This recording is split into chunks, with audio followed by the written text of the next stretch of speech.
வங்கா கடல் கடைந்த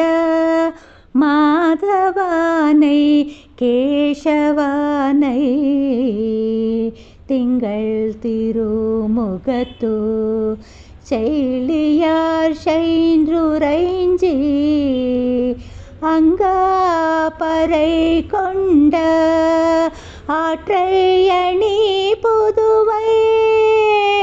பைங்கமல தண்டெறியல்